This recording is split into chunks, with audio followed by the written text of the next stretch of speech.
Tonight, Unreported World is from Kenya, where tensions over food are getting deadly as the Horn of Africa suffers its worst drought in 40 years.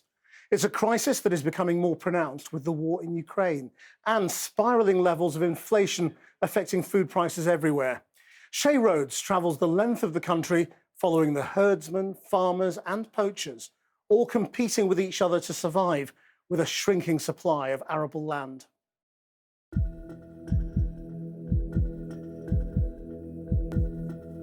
Kenya is in the midst of a once-in-a-generation drought. Nearly 1 million children are at risk of starvation. We've had a perfect storm. First we had the locusts, then we had the COVID-19, and now the drought. Really, really devastating. Food prices have rocketed. In many parts of the country, there's no grass left for the cows, leading to deadly battles between communities. I don't have a gun. I cannot protect her against somebody with a gun. I'm travelling the length of the country to see how Kenyans are affected by this fight for food.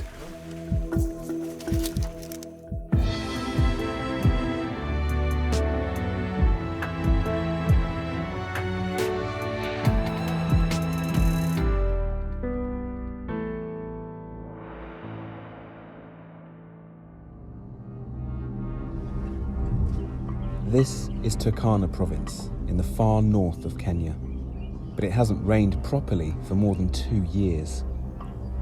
The grasslands have turned to dust. It's impossible to grow any food.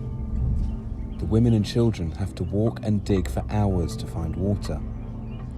The men, who normally look after the livestock, are almost at a loss for things to do. Familia yangu, shauri ya nini? Kwa shauri nakosa kitu kwa family. How many did you have before? Kwa samani inakuwa 400. Inakuwa 400 samani.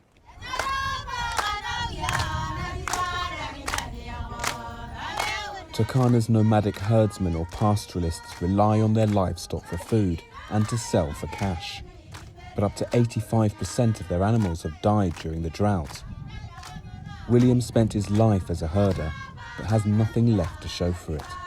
Do you think your grandchildren will be able to continue the traditional life that you've lived and that your ancestors lived? Saizi kuzi inaishi maisha ingine.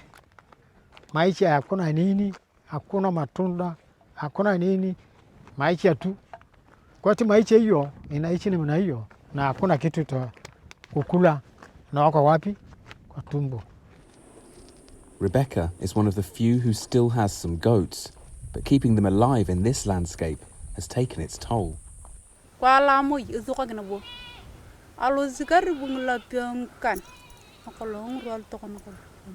If it stays like this and the rains don't come for another season, what do you think is going to happen to you and your family?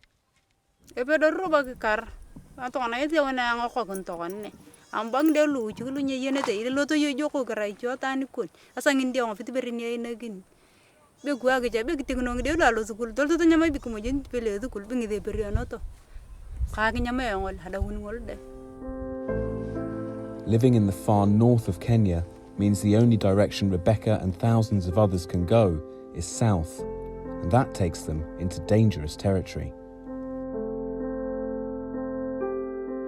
I'm following the same journey, heading south to the breadbasket of Kenya, Laikipia. It's an area that receives plenty of rain, even when the rest of the country doesn't. But having plenty in a time of drought makes you a target. This is a community under attack. Almost every night, gunfire rings out here as bandits raid the farms, stealing crops and livestock. They cross into the fields from a neighbouring area where they've been illegally grazing their cows. Are you Wilson? I'm Wilson. Hi. Hi. I'm Shay. Nice to meet you. Nice to meet you. 300 families have been forced from their homes here. Dozens of people have been shot, some killed. Until recently, there was a curfew here to try to contain the violence, but it didn't protect the farmers. This is your homestead? This used to be my home. I used to stay here. I have stayed here for more than 20 years. But now I cannot come here without soldiers. Does it still feel like home? It's not like a home anymore. You cannot stay here.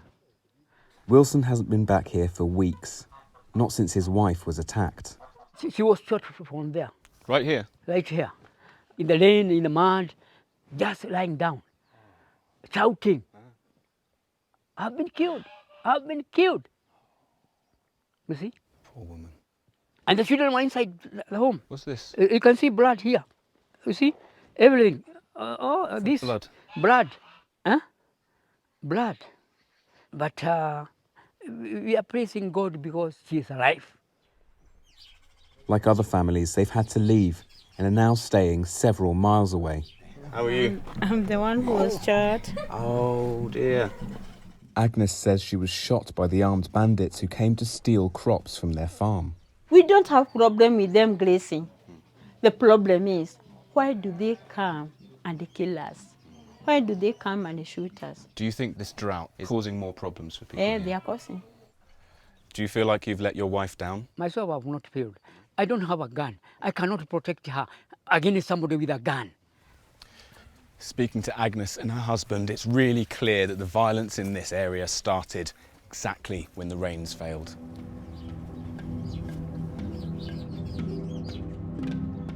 When I ask the farmers who they blame for this violence, one name comes up time and time again: the Pokot. Many in the Pokot community are herdsmen, and they have a fearsome reputation. Pokot men are heavily armed, many with assault rifles. They've been buying guns illegally for years to defend themselves against and to attack rival communities. In September, they were accused of killing 11 people, including 8 police officers, during a raid against rival herders. I've managed to find some Pokot herders who are willing to speak. Looking after animals because of the drought. Wilson and John have spent the last few months illegally grazing their cows in the nature reserve, the same one that the farmers claim they were attacked from. How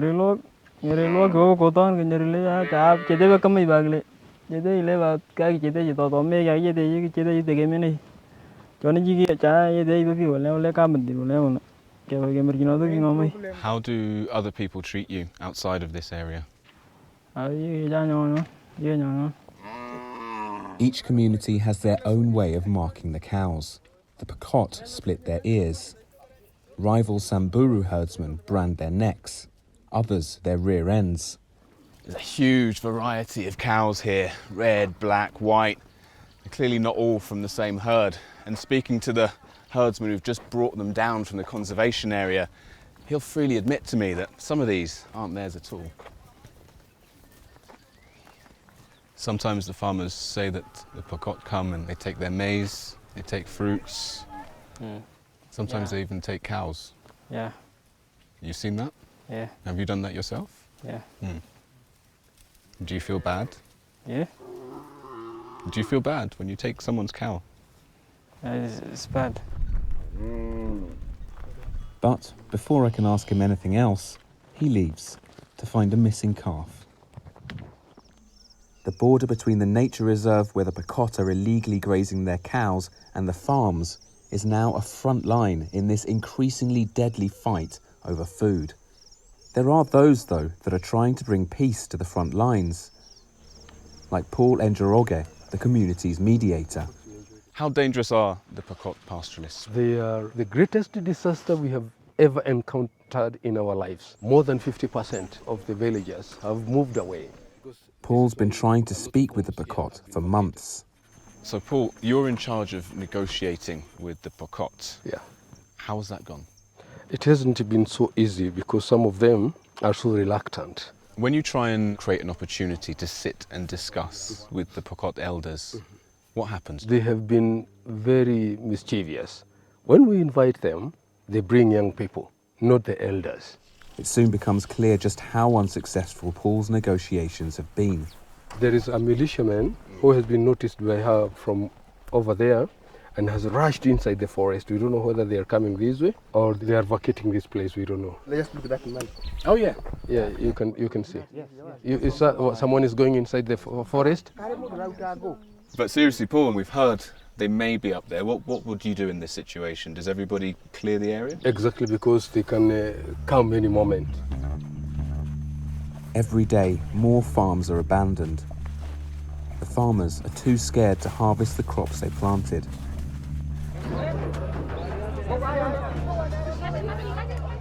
It's market day in Amaya. Pokot herders have brought their best cows, goats and camels to sell to traders who'll take them to Kenya's capital, Nairobi.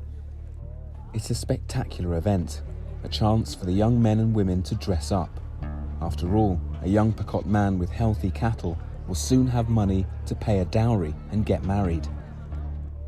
There are no paved roads here. There's no electricity and no running water.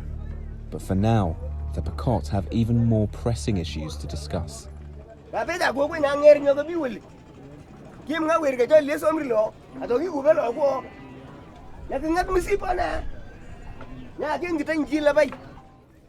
village chief is hosting a peace meeting, trying to end the cycle of violence between the Pokot and the neighbouring Samburu people, who are fighting over the limited pasture. But the men he really needs to be persuading aren't here. I find Wilson and another herder a few miles down the road. He's still walking back with his cows from the nature reserve. Do you think you'll go back to the conservation area?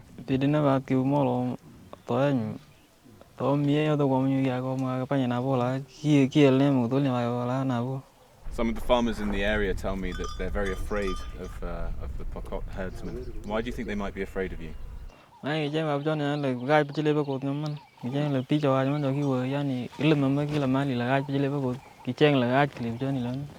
I was on that side and I was with the farmers, they told me that they were being raided all the time, that their food was being stolen, their cows were being stolen. I even met people who were shot, and they always blamed the Pokot.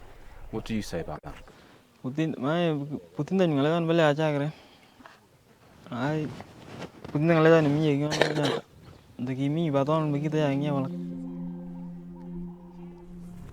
In Pokot culture, there's no honour in stealing cattle from other communities.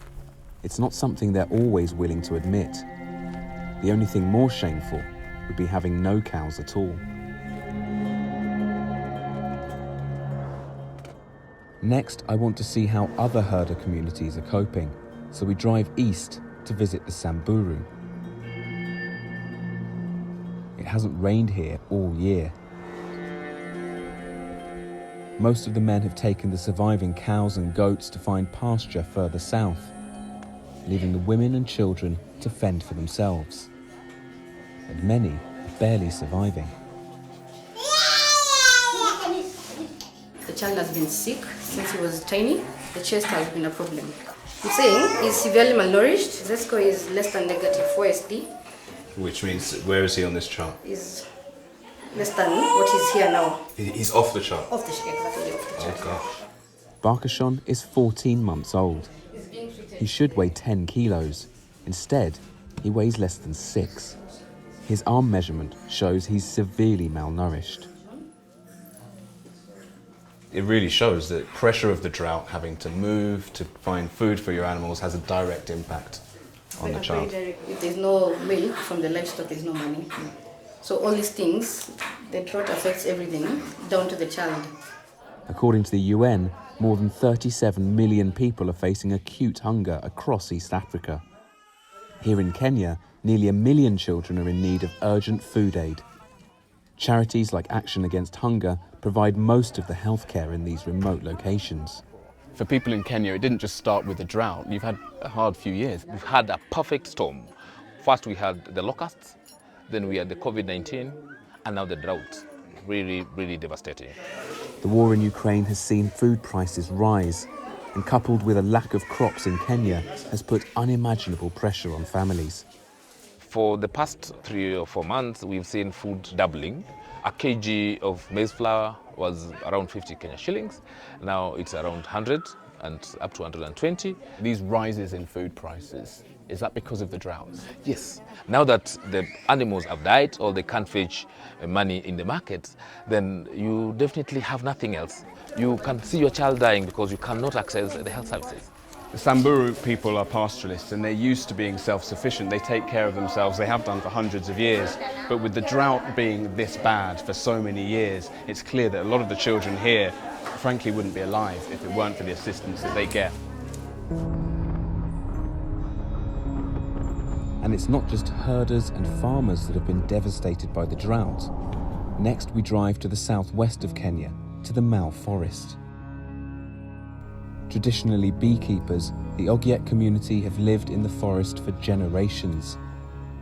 But 3 years ago, the government evicted them and thousands of others because of illegal logging and poaching. They now live on the outskirts. We are indigenous. Na we are hunters and gatherers. Hiyo ni kitu inajulikana. Lakini kwa sababu ni kama bado wanaendelea tu kugeuka haki zetu kwa sababu unakuja kuninyima zile chakula na hakuna chakula umeniletea kwa meza.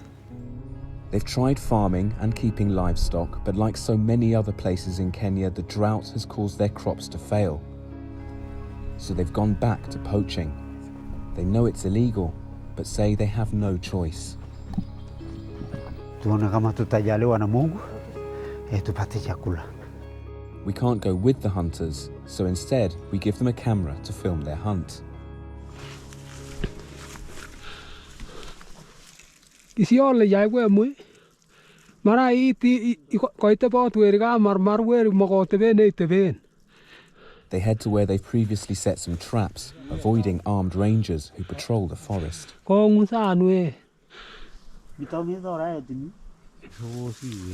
But there's just too much competition for food here. They're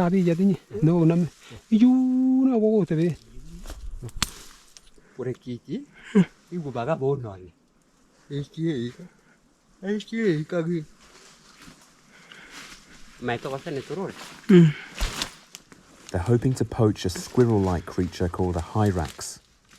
They're highly prized by the Ogiek and are usually easy to find.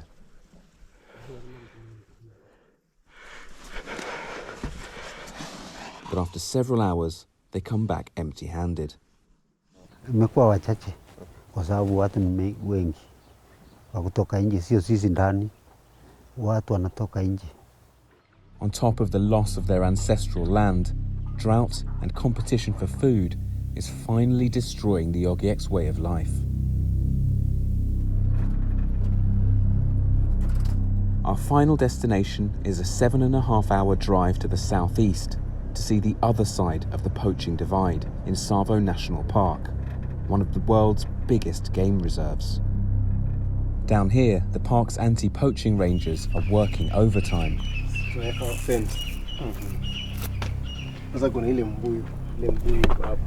So hii ni team 1. So kama si hakuna maneno kwa sababu ya masaa. Collapsing incomes in recent years has led to a huge rise in poaching for food from nearby communities. First blamed on COVID, now on the drought. Each team is made up of 2 park rangers and 1 person from the Kenyan Wildlife Service. They're armed and they're the only people in Kenya who have permission to shoot poachers on sight. It's perfect conditions for poachers to sneak into the park. We stay silent, lights switched off, to keep the element of surprise. Kuna mwangaza kwa hiyo kwa juu ya hiyo mawe iko juu yako. Kuna mwangaza inaonekana pale hapo. Roja, karibu na ile mbuyu. Kwa mawe tu ukitoka tu kwa hiyo mto pale gari ilikuwa inasimama na mwangaza ilikuwa inaonekana hapo. The rangers have seen a torchlight flashing in the darkness. Light ilikuwa kwa hiyo mawe lakini imesima saa hii. Light iko kwa hiyo mawe lakini imesima. Tateremka.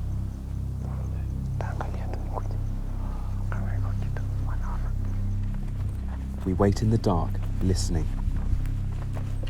Then we get the signal to follow and catch up with Benjamin. Fortunately, they ran away. Right. Yeah, we all came down to the river, and when they saw our lights, they ran away. Are they always armed? Yeah, most of the time they are armed at night. How serious is this problem? Like, since the drought started, has it got worse? So it's now 2 years. Yeah. We are not sleeping. We are not. Yeah, we are out in the bush every day, patrolling at daytime, and at night. This is what we do. Right. Daily. So we have to be vigilant. We have to be more aggressive to them. Otherwise,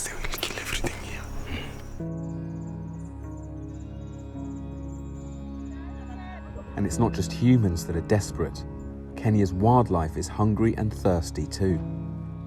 Here are the two tusks. One. And then the other one is here. The other one there. And it just... Yeah, lifted and threw it away. So the whole thing was on top of the house. Yeah. 3 of this kind of houses that they've done this. And kids in there. Really? Sleeping in there? Oh yeah, people sleeping in there. Then they put their trunk. This is how bad it is. How often does this sort of thing happen? I mean, this is the first time we've ever had elephants actually walking into homesteads and actually dismantling roofs and getting off food in the middle of people. This will go down in history as one of the most tough, severe drought that in our lifetime. So this is your house? Yeah. Boniface, tell me, when you were lying in bed and the roof was ripped off, how did that feel? Nimesikia roho ikitetemeka sana vile niliona kabisa hii ni ndovu na ninajua ndovu, maneno ya ndovu vile inakula mtu. Sasa niliona nikastuka sana. Nilikuwa na hasira mbeleni, lakini vile nikakuja tu nikafikiria tu hii ni mambo ya ukame tu ndio inafanya hiyo maneno yote. Save the Elephants are helping Boniface rebuild his house. But with so many elephant attacks in the area, the charity's costs are spiralling. It's not just food the elephants search for, but water too. They often destroy pumps and water tanks, leaving villagers angry. Have you heard about people actually going out and attacking elephants in revenge? Yes, there's an area just to the north of us here where this notorious males, they kept going back and breaking pipes and breaking this. And eventually people got so fed up, they were hunting elephants. Thanks to global pressure, there's no longer a market for ivory. But revenge attacks have become as big a threat to elephant populations here as ivory once was. So conservationists are having to protect them again. Not from trophy hunters, but whole communities and the unpredictable climate. It's bath time for these orphaned baby elephants.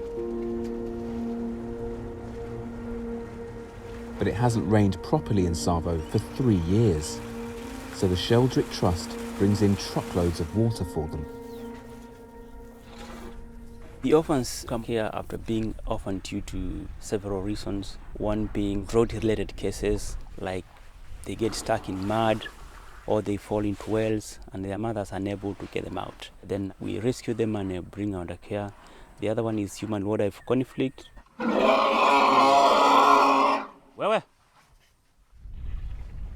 The Trust has rescued 20 in the past 2 months and provides food and water to over 1,000 rescued and wild elephants to stop them attacking local communities.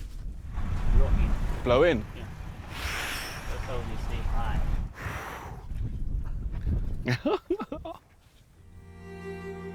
But they can't help all of the 13,000 elephants in the park, and over 100 elephants have starved to death this year. After years of drought, Kenyan people have little left to share. Wildlife is Kenya's heart, but its communities are the country's soul. Another year without rain will bring those communities into more conflict and could eradicate their way of life for good.